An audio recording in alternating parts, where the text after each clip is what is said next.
ऐसी है धुंधली देवी। तो देखिए, जब तक निंदा न कर लेती, जब तक दो चार बातें यहाँ की वहां न कर लेती, तब तक उसे आनंद नहीं आता था। तो भैया, अगर किसी के मन में ऐसे विचार हो या ऐसे कार्य हो तो इसी क्षण संकल्प लेके उसको त्याग दे, क्योंकि ऐसे नियम से और ऐसे कानून से और ऐसे कार्य से कल्याण होने वाला नहीं है। तो ऐसे कार्य ना करें। तो धुंधली देवी कैसी है कि रात दिन झगड़ा करना, और रात में शाम को यदि पंडित जी घर में आ जाए और भोजन के लिए पूछ ले तो भैया हो गया बवाल। भोजन तो बनाए नहीं, ऊपर से जो गठिया आए हो, जब देखो भरण की बात करो है। सो बोले सो रोटी बनी कि ना बनी? अरे रोटी ना बनी, मैं का सारा दिन में बैठी रहूं, सो का सारा दिन में पलंग तोड़ू? ना ना, मैं सारा दिन काम करूंगी। तो कभी कभी आपने देखा होगा कुछ महिलाएं ऐसी होती हैं। देखिए, आप लोग अन्यथा मत लेना कि कुछ लोग ऐसे होते हैं कि भैया जब सास आ जाएगी तभी काम करेंगे, है ना? और ससुर जी देखें कि बहू बड़ा काम करती है तो कहें ससुर जी आ गए तो सास के हाथ से ले ली बर्तन। अरे मम्मी, आप बर्तन धोएंगी, हम काय के लिए है? सो यदि ऐसे अवगुण हो तो भैया किसी समय ऐसे अवगुण का त्याग कर दें। किसी के दिखावे के लिए कार्य ना करें, स्वयं के सुख के लिए, स्वयं के आनंद के लिए कार्य करें, बढ़िया आचरण, सुंदर आचरण करें। तो धुंधली देवी का ऐसा चरित्र है। अब कुछ समय व्यतीत होते हैं कि धुंधली देवी झगड़ा करती, उलाहना देती। अब जब यहाँ वहां की चुगली निंदा करती तो भाई पास पड़ोस के लोग भी कह देते कि संतान कोई तो है ना, भाई खुद की कोई संतान हो तब तो तुम्हारे घर में कुछ काम काज हो, और जब कोई है नहीं तो सीधे साधे भोले भाले पंडित जी तो ना तो भोजन बनावे, ना तो कुछ घर का काम करे, और या के आके घर में पंचायत करती है। सो पड़ोसी भी उसे उलाहना देते। अब जब ऐसा देखते तो भाई आत्मदेव जी जब शाम को संध्याकालीन घर पे आते तो ऐसी ऐसी बातें धुंधली देवी बताया करती कि पड़ोस के लोग ऐसी ऐसी बातें बोलते हैं। तो भैया देखिए, शाम को संध्याकालीन यदि पति घर पे आए तो सबसे श्रद्धापूर्वक पहले उसे जलपान कराएं, बैठने का आसन दें, भोजन इत्यादि की व्यवस्था करें। यदि गर्मी से आ रहे हैं तो उनको पंखा कूलर की व्यवस्था करें, नहीं है तो हाथ से ही पंखा करें, किंतु आते ही कोई उल्टी पुल्टी बात ना करे जिससे उनका माथा गर्म हो जाए, है ना? क्योंकि भाई घर का इंजन जो है वो तो वही है, जब इंजन बढ़िया चलेगा तो गाड़ी भी बढ़िया चलेगी, ये गृहस्थी की गाड़ी भी बढ़िया चलेगी। लेकिन यहाँ पर सब कुछ उल्टा है, यहाँ ना गृहस्थी है और ना यहाँ कोई इंजन है, तो यहाँ सब उल्टा पलटा है।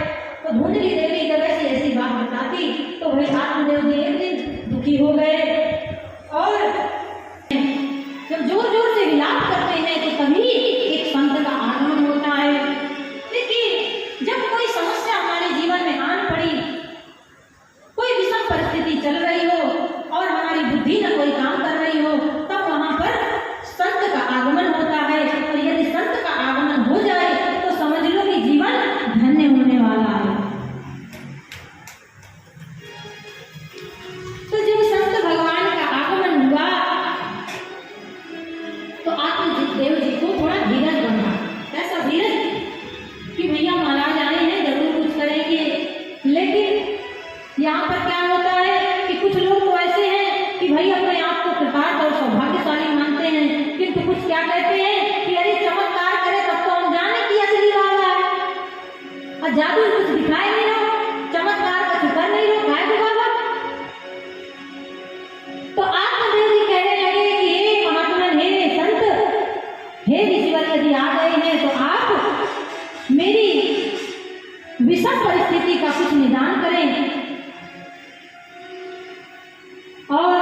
मेरे दुख का निवारण करें। अब जो संतगण है वो तो सोच रहे हैं, क्योंकि संतजन तो बड़े दयालु होते हैं, बड़े कोमल हृदय के होते हैं, बड़े दयावान होते हैं। तो अब संत ने विचार किया, जो महात्मा वहां प्रकट हुए उन्होंने विचार किया कि भाई वन में कोई तपस्वी, कोई परमात्मा का, भगवान का भक्त है जो जोर जोर से विलाप कर रहा है, किंतु ऐसा नहीं था। वहां आत्मदेव जी की व्यथा ये थी कि उनके कोई संतान नहीं थी। वो उनके चरणों में शीश रख करके और जोर जोर से विलाप करने लगे और कहने लगे, महात्मन यदि आपने आज मेरे दुख का निवारण नहीं किया तो मैं सर पटक पटक के मर जाऊंगा और ब्राह्मण हत्या का दोष आपके ऊपर लगेगा, क्योंकि यहाँ पर न तो कोई देखने वाला है न कोई सुनने वाला है। अब महात्मन की दशा खराब हो गई कि भैया ये तो बड़ी समस्या है, किसी की व्यथा पूछो तो स्वयं व्यथा में पड़ जाओ, किसी की समस्या में पढ़ो तो स्वयं समस्या में पड़ जाओ। तो कहते हैं कि भाई प्रश्न क्या है, दुख क्या है तुम्हारा? तो बोले, महात्मा मेरा दुख ये है कि मेरे कोई संतान नहीं है, कृपा करके आप बताएं कि मेरी संतान कैसे प्राप्त होगी, कब प्राप्त होगी, और मेरी हस्त रेखाओं को और मेरी मस्तक की रेखाओं को देख करके आप बताइए, क्योंकि महात्मा तो परम ज्ञानी होते हैं। तो आप मुझे कृपा करके बताइए कि मुझे संतान सुख कब और कैसे प्राप्त होगा, उसका उपाय बताइए, उसका निदान करिए। महात्मा तो दयालु होते हैं।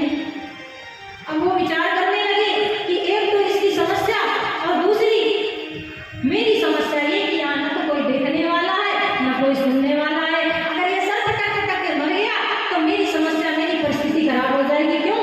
मुझे एक ब्राह्मण की हत्या का दंड लगेगा और अपराध लगेगा, पाप लगेगा। ऐसा विचार करके महात्मा बोले कि हे ब्राह्मण, तुम्हारी मस्तक की रेखाएं कह रही हैं कि तुम्हारी एक जन्म नहीं अपितु तुम्हारे 7 जन्मों तक कोई संतान होने वाली नहीं है, कोई संतान होने वाली नहीं है।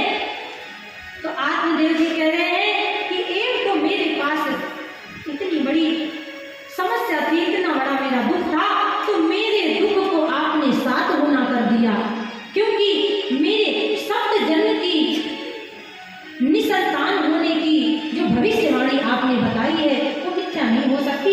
इसलिए अब तो मैं प्राण अपने पक्का त्याग दूंगा, मैं अपने प्राणों की आहुति पक्का दे दूंगा। अब महात्मा और घबरा गए कि ये तो बवाल बढ़ता ही चला जा रहा है, यहाँ तो समस्या का निवारण होने का नाम ही नहीं ले रहा, अब क्या किया जाए?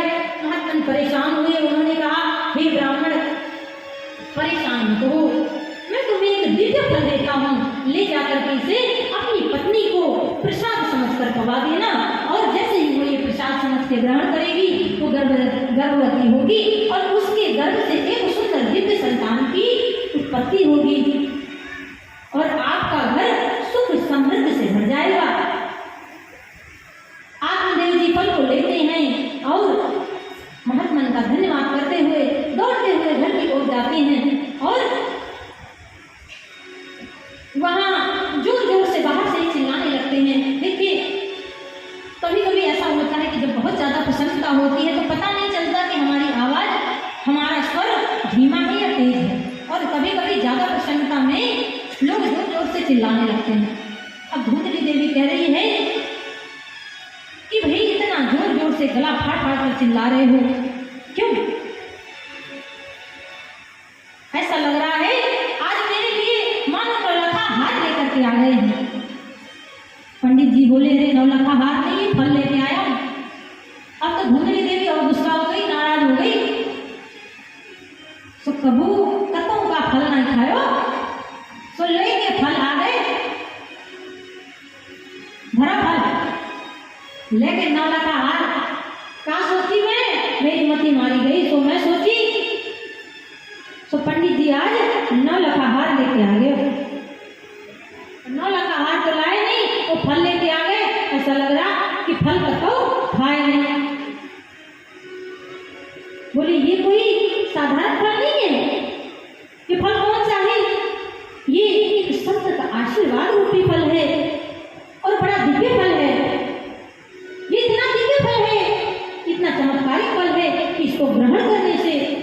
तुम्हें संतान की प्राप्ति होगी और हमारे घर में नन्हा सा बालक खेलेगा, किलकारियां मारेगा और हमारा घर भी सुख समृद्धि से भर जाएगा। ये ऐसा दिव्य फल है। लेकिन